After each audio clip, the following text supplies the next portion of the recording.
Good morning friends, कैसे हैं आप लोग? Hope you all are fine. चलो आज कुछ साइंटिस्ट ने कुछ एक्सपेरिमेंट्स किए थे, उस बारे में कुछ बात करते हैं। मेढक और उबलता पानी। Some scientist for the sake of checking the changes in the body structure, शारीरिक क्षमता में क्या क्या होता है वो जानने के लिए कुछ वैज्ञानिकों ने एक कांच के बर्तन में, बीकर बोल सकते हैं, उसमें उन्होंने एक मेढक को डाला। बड़े से बर्तन में एक मेढक को डाला और उसमें पानी डाला। मेढक आराम से मस्ती से खेल रहा था। फिर उन्होंने उस जो कांच का बर्तन था उसको गर्म करना चालू किया। तो पहले तो मेढक ऐसे ही बैठा रहा, मस्ती में था। फिर उसके बाद उसने सोचा कि इसमें तो थोड़ा बहुत इधर उधर पानी का कुछ बदलाव हो रहा है। फिर जैसे जैसे तापमान बढ़ने लगा तो मेढक ने कुछ हलचल चालू की। हलचल के बाद उसने और तापमान बढ़ने पे वो अपनी बॉडी को एडजस्ट करने लगा कि और इसको इस जो बदलाव की स्थिति में कैसे जिया जाए। And he started means it started understanding और adjusting its body temperature in such a way that it can survive. Finally एक ऐसा दौर आया कि जब पानी इतना गर्म हो गया कि उसके लिए उसकी सहन शक्ति थी उसे बहुत ज़्यादा गर्म हो गया। अब उसके लिए असह्य हो गया और शुरू की एक स्थिति ऐसी थी कि जब वो बाहर कूद के निकल सकता था, पर तब उसने सोचा कि नहीं, मैं एडजस्ट कर लूँगा ये वो।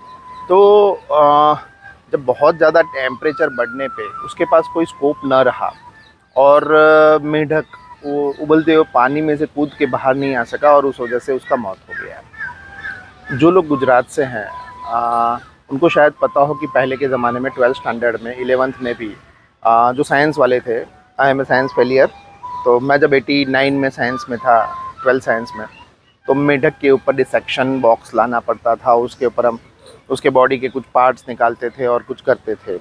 Subsequently it has been ban for the best reasons to the government. But ये जो कहानी, जो एक्सपेरिमेंट साइंटिस्ट ने किया, उसे हमें सबक ये मिलता है कि परिस्थितियों का सामना करना ज़रूरी है। हमें लड़ना चाहिए, डटे रहना चाहिए। बट एक समय एक ऐसा आता है कि जहाँ से परिस्थितियाँ बदल नहीं सकते हैं, तो बेटर रहता है कि वहाँ से हम उस परिस्थिति से निकल जाए। कई बार हमें ऊपर वाला टू सम एक्सटेंट हमें संदेश देता है कि भाई यहाँ से निकलो, निकलना बेहतर है। मैं आपको साल या किसने सजेशन दिया था ये सब तो नहीं बताऊंगा, बट मेरी लाइफ में एक बार ऐसा हुआ था कि मुझे किसी ने कुछ सजेशंस किए थे कि आपको means this is the time to pack up. तो मैं कहीं पे बहुत अच्छे पीरियड में था और मुझे सजेशन मिला कि नहीं भाई ये निकलो यहाँ से। उनको, मेरे जो परम मित्र है, उनका ये कहना था कि आंधी और तूफान परमानेंट नहीं होते, आते हैं चले जाते हैं, तो आपका पीरियड पूरा हो गया, आप निकलो।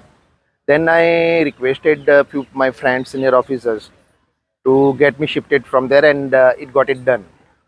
बट पॉइंट ये है कि जब एक टाइम रहते निकल जाना ज़रूरी है, अदरवाइज़ उसकी कॉस्ट बहुत बड़ी होती है। अभी हमने हमारी रियल लाइफ में भी कुछ देखा था जिसका हम डिस्कस नहीं कर सकते हैं। बट एनीवे, मेढक और उबलता पानी का स्टोरी कैसा लगा आप कमेंट्स में कह सकते हैं। करने वाले हैं नहीं आप।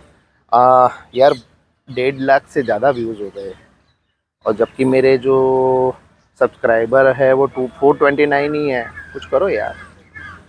एनीवे, ना करो तो भी हमारा शौक़ है, हम तो करते रहेंगे। शौक़ एक बड़ी चीज़ है। तो चलिए मिलते हैं and don't forget to enjoy your precious life. Bye boss, take care.